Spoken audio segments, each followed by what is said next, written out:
Les nouvelles en détail, commençons par la COP27.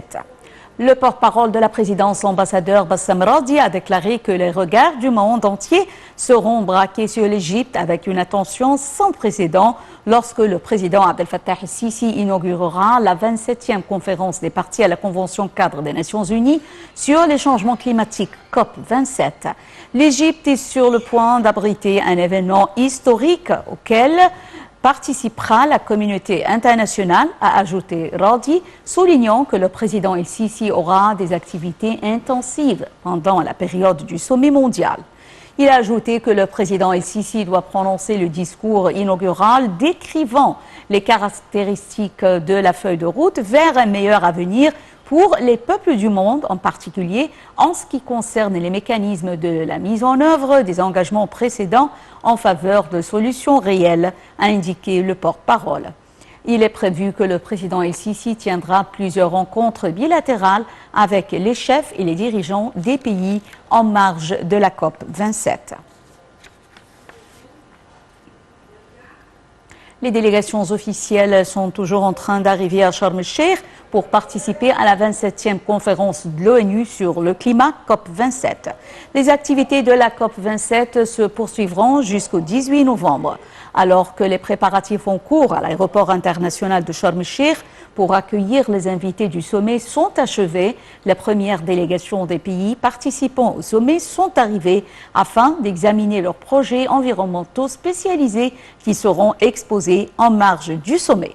Ces projets seront abordés au sommet grâce aux énormes facilités, aux équipements et aux préparatifs concernant les délégations participantes arabes et étrangères. Les représentants d'un monde divisé dans la tourmente se retrouvent demain à Sharm el-Cheikh pour 2 semaines de conférences au chevet d'une planète ballottée par les catastrophes climatiques et toujours sur la voie d'un réchauffement catastrophique. Plus de 120 chefs d'État et de gouvernement sont attendus lundi et mardi pour le sommet des leaders de cette 27e COP, selon les organisateurs, dans un contexte de crise multiples et liées, guerre en Ukraine, tensions inflationnistes et spectre de récession mondiale, crises énergétiques, alimentaires et de la biodiversité. Le point avec Chili Bossela. De quoi reléguer au second plan une crise climatique pourtant existentielle, primordiale ou omniprésente. Selon les mots du ministre des Affaires étrangères Sameh Shoukry qui présiderait la COP27.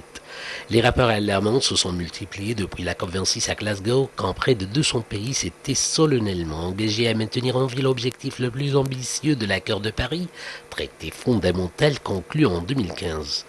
À savoir contenir le réchauffement à 1,5 degré par rapport à l'ère pré-industrielle, période où les humains ont commencé à brûler à grande échelle les énergies fossiles, charbon, pétrole ou gaz, qui émettent les gaz à effet de serre responsables du réchauffement.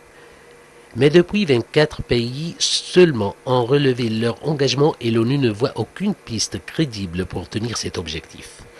Même si tous les pays tentaient leur promesse, le monde serait sur une trajectoire de réchauffement de 2,4 degrés d'ici la fin du siècle. Avec les politiques actuelles, c'est un catastrophique, plus 2,8 degrés, qui se profile.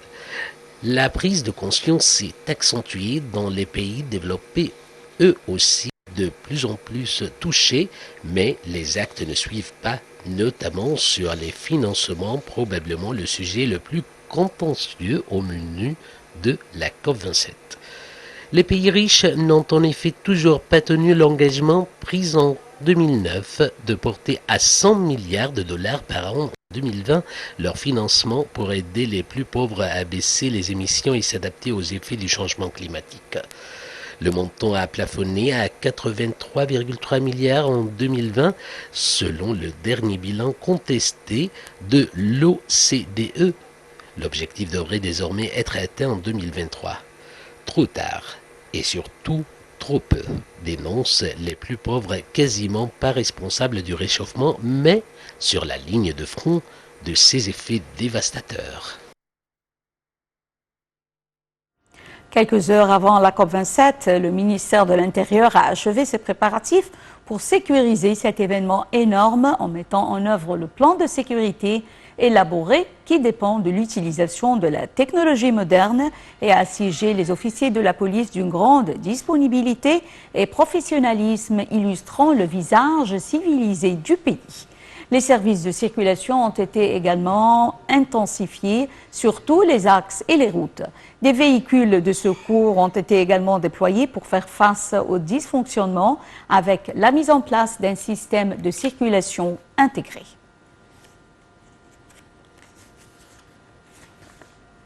Le commandant général des forces armées, ministre de la Défense et de la production militaire, le général Mohamed Zaki a inspecté les travaux dans l'un des principaux entrepôts du département du génie militaire. Cette visite d'inspection intervient dans le cadre du souci du commandement général des forces armées de suivre en permanence ces travaux et identifier les méthodes de développement et la performance des forces armées. Au cours de la tournée d'inspection, le commandant général des forces armées a été témoin des travaux de développement qui ont eu lieu à l'intérieur de l'entrepôt selon les derniers systèmes qui suivent le rythme des progrès technologiques dans les domaines de l'armement mondial. Le général Mohamed Zaki a transmis les salutations et l'appréciation du président Abdel Fattah el-Sisi, commandant suprême des forces armées, soulignant la nécessité de maintenir le plus haut niveau d'efficacité et d'élever les compétences et les capacités physiques au niveau des combattants par une formation continue et de préserver les armes et les équipements afin que les forces armées restent toujours au plus élevé degré de vigilance et prêtes à accomplir toutes les tâches qui leur sont confiées dans diverses circonstances.